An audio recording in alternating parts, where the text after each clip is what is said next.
Nesta aula de hoje, vamos estudar sobre a classificação das cadeias carbônicas. Na aula anterior, nós falamos como que as cadeias carbônicas podem ser representadas. Elas podem ser representadas por fórmulas moleculares, ou seja, a fórmula em que representa a quantidade de átomos que existe naquela molécula. Então, é C5H12. Quer dizer que nesta molécula tem 5 átomos de carbono e 12 de hidrogênio. E as formas estruturais, que podem ser planas, onde eu vejo todas as ligações entre todos os elementos da molécula. As cadeias carbônicas também podem ser representadas pelas formas estruturais condensadas, em que estão ocultas ligações entre os átomos. Por exemplo, no CH3. Nesse CH3, eu não vejo as ligações entre o carbono e os hidrogênios. Também pode ser representado pelas formas estruturais condensadas em linhas, ou seja, cada início de linha ou segmento de reta, eu tenho um carbono e no final também tem outro carbono. Não podemos esquecer que cada carbono faz 4 ligações. Então, quer dizer que esse primeiro carbono no início do segmento de linha, ele contém 3 hidrogênios ligados a ele. Então, tem 1, 2, 3 hidrogênios e ele está ligado a um outro carbono lá na extremidade, fazendo assim, então, as suas 4 ligações. Não podemos esquecer que o carbono é tetravalente. Ele está sempre fazendo 4 ligações. Falamos também sobre a classificação do átomo de carbono na cadeia. E nós sabemos que a classificação de um determinado átomo de carbono em uma cadeia carbônica, ele apresenta como único critério o número de carbonos que estão diretamente ligados a eles. Então, assim nós temos o carbono primário. É o átomo de carbono que está ligado a apenas um outro átomo de carbono, como mostra o exemplo a seguir. Ou seja, na extremidade eu tenho um carbono que está ligado a outro carbono na outra extremidade. Então, esse é um carbono primário. Já o carbono secundário é o átomo de carbono que está ligado a 2 outros átomos de carbono, como mostra o nosso exemplo. Então, nós temos aqui um átomo de carbono no meio de 2 átomos de carbono. Então, o carbono secundário ele é sempre um carbono intermediário, ou seja, está no meio de 2 átomos de carbono. O carbono terciário é o átomo de carbono que está ligado a 3 outros átomos de carbono. Como nós temos aqui no nosso exemplo. Nós temos aqui um átomo de carbono que está circulado em vermelho. Aí nós temos um carbono ligado abaixo dele e 2 nas outras extremidades, ou um carbono aqui e o outro carbono ali, ou seja, no meio de 3 carbonos eu tenho um carbono, isso é um carbono terciário. E por último, o carbono quaternário é o átomo de carbono que está ligado a 4 outros átomos de carbono, como vemos no nosso exemplo, onde está circulado aqui no meio eu tenho um carbono e à sua volta eu tenho 1, 2, 3, 4 carbono, ou seja, o carbono quaternário é aquele que está no meio de 4 outros carbonos. Para iniciarmos a aula de hoje sobre a classificação das cadeias carbônicas, vamos observar essas 2 formas estruturais que temos aí, que é do ácido ascórbico e do ácido cítrico. Você seria capaz de identificar quais as diferenças existentes entre as estruturas dos ácidos ascórbico e o cítrico? Então, nós temos aí dois ácidos. E as formas estruturais deles são diferentes. O que há de diferente entre essas fórmulas? Então, se observarmos, a primeira fórmula eu tenho uma cadeia fechada ligada a uma cadeia aberta. Então, isso aqui é uma cadeia mista. Na segunda, nós temos uma cadeia aberta, que tem um início e tem um fim. Então, ela tem 2 extremidades. Então, é isso que nós iremos ver na aula de hoje. O modo como as cadeias carbônicas estão estruturadas, ele pode explicar muitas propriedades físicas e químicas dos compostos orgânicos. Por isso, é importante conhecer os diferentes tipos de cadeia carbônica e entender a forma como são classificadas. Então, nós vimos na aula passada a classificação dos átomos de carbono que as formam, que são os carbonos primário, secundário e terciário. Então, hoje nós vamos ver a classificação dessas cadeias. Então, elas podem ser classificadas em cadeias abertas ou acíclicas. A é de negação, quer dizer que é não cíclica, ou seja, são cadeias que possuem, no mínimo, duas extremidades. Elas podem ser classificadas quanto ao tipo de ligação entre átomos de carbono, então, entre os átomos de carbono. Elas podem ser saturadas, possui apenas ligações simples entre os átomos de carbonos. Então, observamos o exemplo abaixo aqui. Entre os carbonos, estou circulando aqui para vocês verem os carbonos, entre esses carbonos nós temos só ligações simples. Eu sei que tem uma ligação tripla entre o nitrogênio, mas então isso não vai entrar na classificação. Para ser uma cadeia saturada, só tem ligações simples entre os átomos de carbonos. Agora, quando a cadeia carbônica apresenta ligação dupla ou tripla entre os átomos de carbono, ela é classificada como insaturada, ou seja, possui pelo menos uma ligação dupla ou tripla entre os átomos de carbono. Então, observemos o exemplo abaixo. Nós temos a cadeia carbônica, na qual eu estou circulando aqui, entre os átomos de carbono. No primeiro carbono, tem uma ligação simples entre o primeiro carbono e o terceiro carbono, há uma ligação dupla, ou seja, apareceu uma dupla ligação no meio de carbonos. Então, essa é uma cadeia insaturada. Essa é aquela cadeia que apresenta pelo menos uma dupla ou uma tripla entre carbonos. Bom, as cadeias carbônicas também podem ser classificadas como a presença de heteroátomo, ou seja, são átomos diferentes de carbono, entre dois átomos de carbono. Então, o primeiro exemplo que nós temos são as cadeias carbônicas homogêneas, ou seja, entre os átomos de carbono não existe nenhum átomo diferente. Tá? Então, essa cadeia aqui só temos átomos de carbono ligados com carbonos, tá? Dentro da cadeia carbônica. Okay? Então, cadeia carbônica homogênea é aquela que não existe heteroátomo entre átomos de carbonos. Já a cadeia carbônica heterogênea é aquela que possui um átomo diferente do carbono no meio da cadeia. Então, vejamos o exemplo. Nós temos aqui a cadeia carbônica principal e no meio dos carbonos aparece um átomo diferente, que é um oxigênio. Então, essa é uma cadeia carbônica heterogênea, ou seja, apareceu um átomo diferente do carbono no meio de carbonos. As cadeias também, elas podem ser classificadas quanto aos carbonos, ou seja, seu carbono ele é primário, secundário, terciário ou quaternário. Como? As cadeias normais são aquelas que possuem apenas carbonos primários e secundários. Ou seja, vejamos o exemplo. Neste exemplo aqui nós temos carbono ligado a carbono. Ok?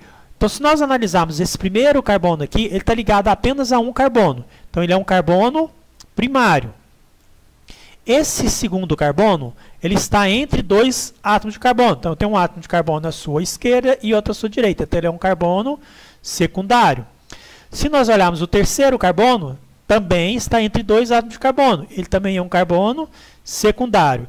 E o último carbono, ou seja, o carbono da outra extremidade, está ligado apenas a um carbono. Então, ele é um carbono primário. Ou seja, as cadeias normais só vão aparecer nela carbonos primários e secundários. Já quando numa cadeia aparece carbonos terciário ou quaternário, ela vai ser classificada como uma cadeia ramificada. Então, vejamos o exemplo. Nós temos uma cadeia carbônica em que ela tem um carbono terciário. Ou seja, vamos olhar a classificação de cada átomo de carbono. O primeiro átomo de carbono que nós temos do lado esquerdo, ele é um carbono primário. Por quê? Porque está ligado apenas a um átomo de carbono. Se nós olharmos o carbono à sua direita, nós temos aqui um carbono que está entre 1, 2, 3 átomos de carbono. Então, ele é um carbono terciário. O carbono que está ligado a esse carbono abaixo dele, nós temos aqui que esse carbono está ligado a só um, ele é um carbono primário. O próximo carbono, ele está que está ao lado do carbono terciário, que está à sua direita. Ele é um carbono que está entre dois átomos de carbono, então ele é um carbono secundário. E o carbono da extremidade está ligado apenas a um átomo de carbono, então ele é um carbono primário. Então, ou seja, esta cadeia é uma cadeia ramificada. Por quê? Porque nós temos aqui a nossa cadeia principal e no segundo átomo de carbono surgiu uma ramificação, que é um CH3. Então, para ser uma cadeia ramificada, ela tem que ter pelo menos um átomo terciário ou um átomo quaternário. As cadeias carbônicas também podem ser classificadas como fechadas ou alicíclicas, ou seja, que são cíclicas e não possuem um anel aromático, tá? Ou um núcleo aromático. A classificação aromática ela é um pouco diferente, que nós vamos ver adiante. Então, elas podem ser saturadas, ou seja, que possuem apenas ligações simples entre os carbonos. Então, essa aqui é uma cadeia fechada. Por quê? Porque ela está formando um triângulo, ok? E entre os átomos de carbono eu tenho ligações simples. Se nós fôssemos classificar essa cadeia quanto ao tipo de carbono, se ele é primário, secundário, terciário ou quaternário, ficaria então que esse átomo de carbono aqui, ele é um carbono que está ligado a dois átomos de carbono, então ele é secundário. Esse outro átomo de carbono que está ligado ao oxigênio também está ligado entre dois átomos de carbono, ele é secundário. E o outro átomo de carbono também é um carbono secundário. Ou seja, esta cadeia é uma cadeia fechada e saturada, porque só tem ligações simples entre os átomos de carbono. As cadeias fechadas também podem ser classificadas como insaturadas, ou seja, são aquelas que possuem pelo menos uma ligação dupla ou tripla entre os átomos de carbono. Se analisarmos esta estrutura aqui, nós vemos que ela é uma cadeia fechada, ou seja, ela está cíclica, né? E entre átomos de carbonos eu tenho uma ligação dupla. Então, se eu tenho uma ligação dupla, é uma cadeia carbônica insaturada. E todos os carbonos aqui, se fosse classificar eles seriam carbonos secundários. As cadeias carbônicas fechadas também podem ser classificadas quanto à presença de heteroátomos, ou seja, são os átomos diferentes de carbono entre dois carbonos. Então, quando na cadeia carbônica eu só tenho átomos de carbono, como vemos aqui no exemplo, nesta cadeia fechada, ou seja, nesta cadeia cíclica, nós temos na cadeia principal só átomos de carbono ligado em átomo de carbono. Então, é uma cadeia homocíclica, ou seja, não existe um átomo diferente entre os carbonos, só temos carbonos nessa estrutura. Se fôssemos classificar essa estrutura também, todos os átomos aqui seriam átomos secundários, tá? Ou carbono secundário. Por quê? Porque está sempre entre dois átomos de carbono. Então, classificando essa cadeia, essa é uma cadeia carbônica fechada homocíclica, porque só possui carbonos na sua estrutura principal, na sua cadeia principal. A cadeia carbônica fechada, ela também pode ser classificada como heterocíclica. Por quê? Se analisarmos este exemplo aqui, entre os átomos de carbono existe um elemento diferente, que é o enxofre, representado pelo símbolo S. Então, ele é um heteroátomo, quer dizer, que é um átomo diferente do carbono que está entre a cadeia. Quanto à classificação do átomo de carbono nessa cadeia aqui, ficaria o seguinte: esse primeiro átomo de carbono aqui, ligado a esse enxofre, ele é um carbono primário. Por quê? Porque está ligado a um enxofre e está ligado a um carbono, ou seja, está ligado apenas a um átomo de carbono. Esse outro carbono aqui, ele é um carbono secundário. Por quê? Porque ele está entre dois átomos de carbono. E esse último carbono aqui seria um carbono primário, porque está ligado apenas a um átomo de carbono e a outra ligação está ligada a um enxofre. Então, a classificação dessa cadeia ficaria cadeia carbônica fechada heterocíclica. Heterocíclica porque possui um heteroátomo, ou seja, um átomo diferente no meio de carbonos. As cadeias carbônicas fechadas, elas podem ser classificadas também quanto à classificação dos carbonos, em primário, secundário, terciário ou quaternário. A cadeia carbônica normal, ela é aquela que possui apenas carbonos secundários ou seja, na cadeia principal. Então, analisando essa cadeia aqui, nós vemos que essa é uma cadeia fechada e nós temos aqui apenas carbonos secundários, porque esse carbono da minha esquerda, do lado de cima, ele está ligado entre dois átomos de carbono, ele é um carbono secundário. À sua direita, nós temos um carbono também secundário, que está entre dois átomos de carbono. Abaixo dele, também nós temos um carbono que está entre dois átomos de carbono e é secundário, e à sua esquerda também temos um carbono que está entre dois átomos de carbono, que é carbono secundário. Então, quando a cadeia carbônica fechada possui apenas carbonos secundários, ela é uma cadeia normal. Agora, quando na cadeia carbônica aparecem carbonos terciários e quaternário, aí nós vamos ter uma cadeia carbônica ramificada. Então, vejamos o nosso exemplo dessa cadeia. Então, nós temos aqui carbonos, tá? E ligado com carbono. Então, seria uma cadeia homogênea. Bom, vamos analisar, então, a classificação dos carbonos. Se nós pegarmos esse carbono onde tem um CH3 ligado e analisarmos esse carbono, ele está entre três átomos de carbono. Por quê? Porque você tem um carbono ligado aqui à sua esquerda abaixo e outro à sua direita abaixo e um à sua direita acima. Então, ele está entre três átomos de carbono. Então, ele é um carbono terciário. Então, se é um carbono terciário, é uma cadeia ramificada. Se nós analisarmos os outros dois carbonos, todos os outros dois são secundários, porque estão ligados apenas a um átomo de carbono. Ou seja, está entre dois átomos de carbono. Então, o da esquerda é secundário e o da direita também secundário. Então, ou seja, essa cadeia é uma cadeia carbônica fechada, ramificada. Por quê? Porque apareceu um carbono terciário. Ou seja, apareceu uma ramificação, que é um CH3. As cadeias carbônicas também podem ser classificadas como cadeia mista. Então, essas cadeias que podem estar ligadas a outras cadeias, sendo elas abertas ou fechadas.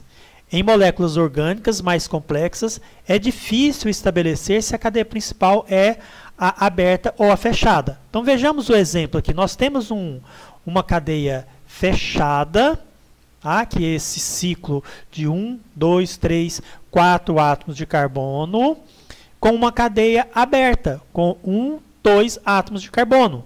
Então, esse aqui é o ácido ascórbico. Então, nós temos aqui uma cadeia mista, onde tem uma cadeia aberta e cadeia fechada. As cadeias carbônicas podem ser classificadas como aromáticas. São aquelas que possuem pelo menos um núcleo aromático. Quanto ao número de núcleos aromáticos, ou anéis de benzeno, ela pode ser mononuclear. Por quê? Porque ela possui apenas um núcleo aromático. Ou seja, nesse exemplo aqui nós temos um benzeno. Então, só tem um núcleo aromático, não tem outro ligado a ele. Por isso que ela é mononuclear. Bom, quando nós temos uma cadeia aromática ligada a outra cadeia aromática, nós temos, então, uma cadeia aromática polonuclear. Por quê? Porque possui mais de um núcleo aromático. Nós temos aqui, nesse caso, 2 núcleos aromáticos. Por isso que é polinuclear. As cadeias carbônicas aromáticas podem ser classificadas também como isoladas e polinucleares. Vejamos a estrutura dessa molécula.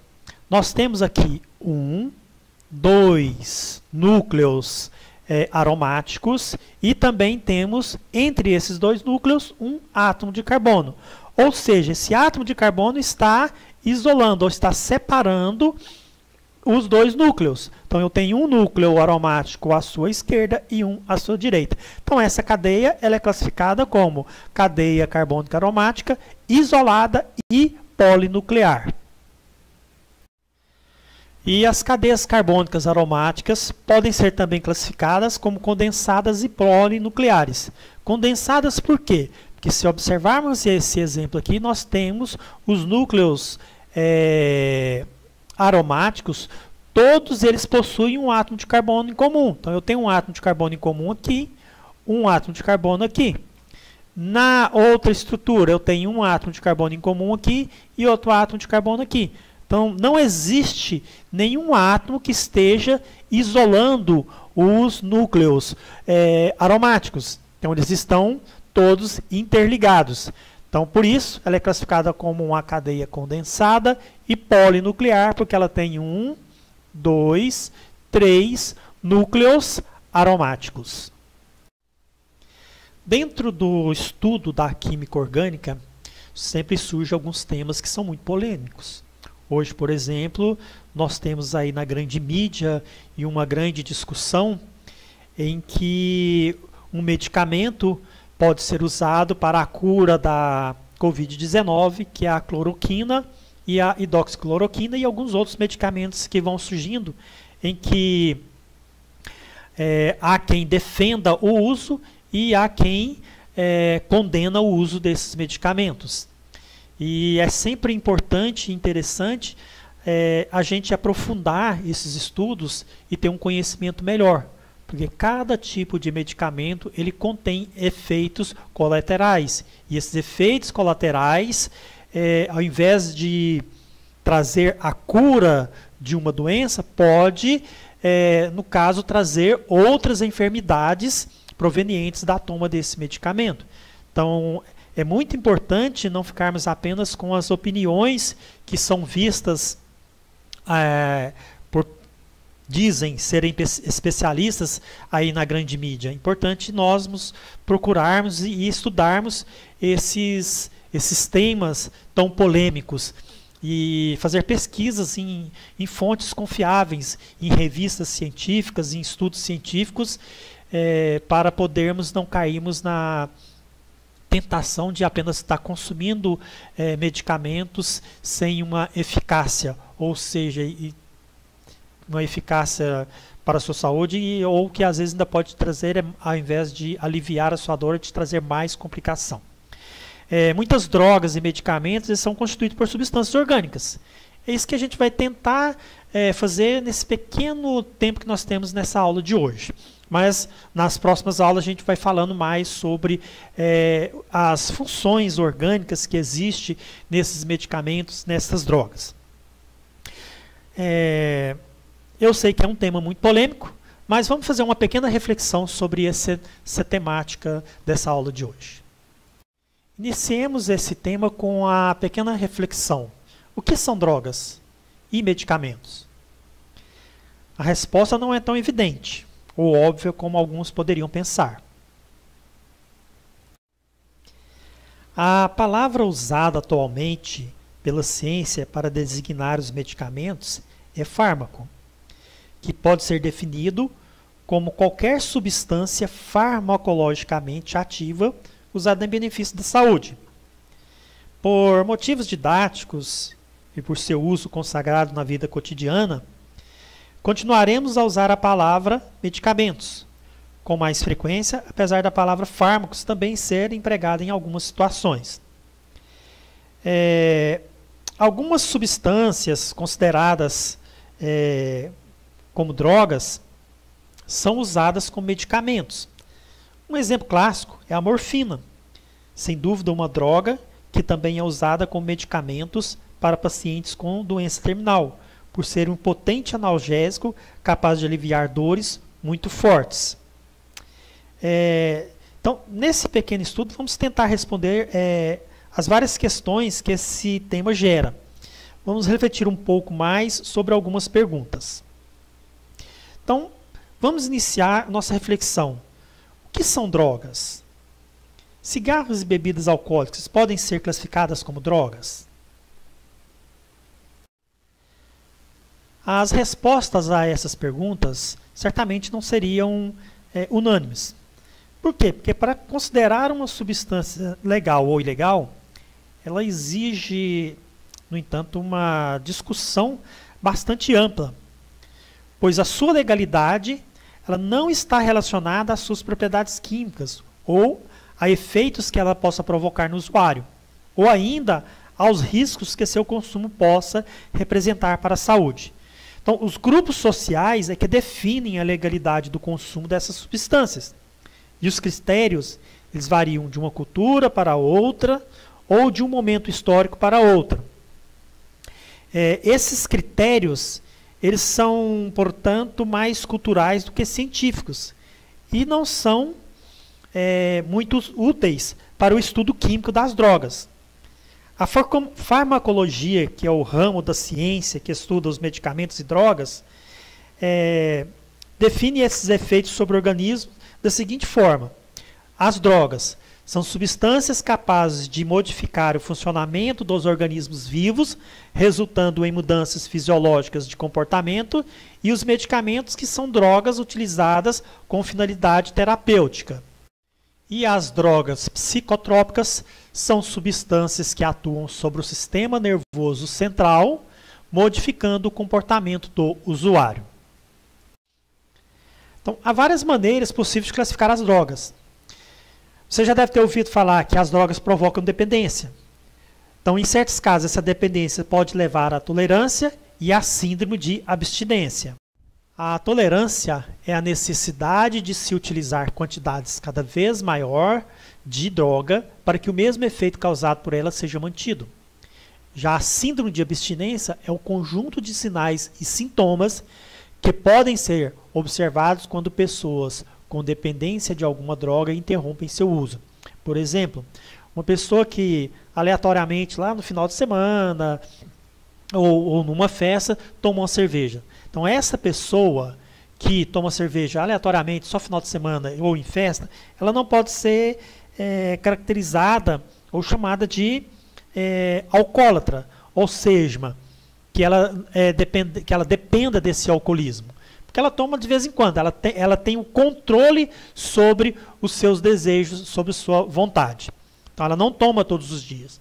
Agora já uma pessoa que ela precisa todos os dias tomar cerveja para poder dormir, essa sim, ela depende do álcool para se acalmar e para conseguir, no caso, relaxar. Então essa pessoa, ela é alcoólatra, ou seja, ela tem uma dependência ao álcool. Uma outra maneira de classificar as drogas é considerar os grupos químicos presentes na estrutura molecular dessas substâncias. Então, nesse sentido, as drogas, em sua maioria, são alcaloides, que são bases orgânicas nitrogenadas, também conhecidas como aminas. Aminas é um dos grupos funcionais que nós iremos estudar dentro da química orgânica. Já o termo alcaloide, ele indica que esses produtos são alcalinos. Portanto, comportam-se como bases na maioria das reações ácido e base. Por exemplo, também nós podemos falar já do álcool etílico e da maconha, que são álcoois dentro da classificação dos grupos funcionais dentro da química orgânica. Então, são substâncias que têm um grupo hidroxila, que é o H, ligado a cadeias carbônicas. Todas as drogas são, portanto, substâncias orgânicas, ou seja, possuem cadeias carbônicas. Do ponto de vista da ação das drogas sobre o sistema nervoso central, elas podem ser classificadas como depressoras, estimulantes ou perturbadoras. Os três grupos de drogas, que é a depressora, estimulantes e perturbadoras, elas promovem alterações na comunicação química por meio da ativação ou desativação de certos neurotransmissores, que são substâncias responsáveis pela transmissão de sinais elétricos entre as diversas partes do sistema nervoso central. A diferença entre os grupos relaciona-se ao tipo do efeito comportamental. As depressoras e as estimulantes, elas promovem alterações quantitativas, E as perturbadoras, elas promovem alterações qualitativas, que são delírios, alucinações, ou seja, a pessoa entra num mundo de fantasias. As drogas depressoras, elas diminuem a atividade cerebral. Por essa razão, são chamadas de depressoras da atividade do sistema nervoso central. Então, a pessoa que faz uso desse tipo de droga, ela fica desligada, devagar. Já as drogas estimulantes aumentam a atividade do cérebro, deixando o usuário ligado, elétrico. E as drogas perturbadoras normalmente provocam alucinações, sendo por isso chamada de alucinógenas. Segundo esse último critério da classificação das drogas psicotrópicas, temos como, por exemplo, nas drogas depressoras da atividade do sistema nervoso central, o álcool, os soníferos ou os hipnóticos, aqueles que provocam sono, os ansiolíticos, aqueles que acalmam, inibem a ansiedade, os opiáceos são aqueles que aliviam a dor e provocam a sonolência, como por exemplo a morfina, a heroína, os inalantes ou solventes, como por exemplo as colas, os removedores, o éter etílico. Nós temos também os estimulantes do sistema nervoso central, como por exemplo a cocaína, o crack, a nicotina e anfetaminas. E as drogas psicotróficas que causam perturbadoras da atividade do sistema nervoso central. De origem vegetal nós temos a mescalina, o tetrahidrocannabinol, que é da maconha. Nós temos também os de origem sintética, que é o ácido lisérgico, que é o LSD, temos o êxtase e os antilinérgicos. Então, aqui são alguns exemplos dos efeitos que essas drogas psicotrópicas causam no sistema nervoso central, tanto causando depressão, ou como estimulante, ou como perturbadores da atividade do sistema nervoso central. Na aula de hoje, nós estudamos sobre a classificação das cadeias carbônicas, que elas podem ser classificadas em cadeias carbônicas abertas, fechadas e aromáticas. E fizemos também uma pequena introdução sobre a química dos medicamentos e as drogas, em que nós vimos algumas funções orgânicas nesses compostos, né, ou nessas drogas, nesses medicamentos, que ajudam a classificar essas substâncias. Nós vimos que tem, nesse estudo de hoje, alguns grupos funcionais como os álcools e as aminas. E vimos também o que essas substâncias causam ao nosso sistema nervoso central, né, que é ativando ou desativando certos neurotransmissores. Vimos também que essas drogas elas podem causar depressão, ou pode ser um estimulante, ou também pode perturbar as nossas atividades do sistema nervoso central.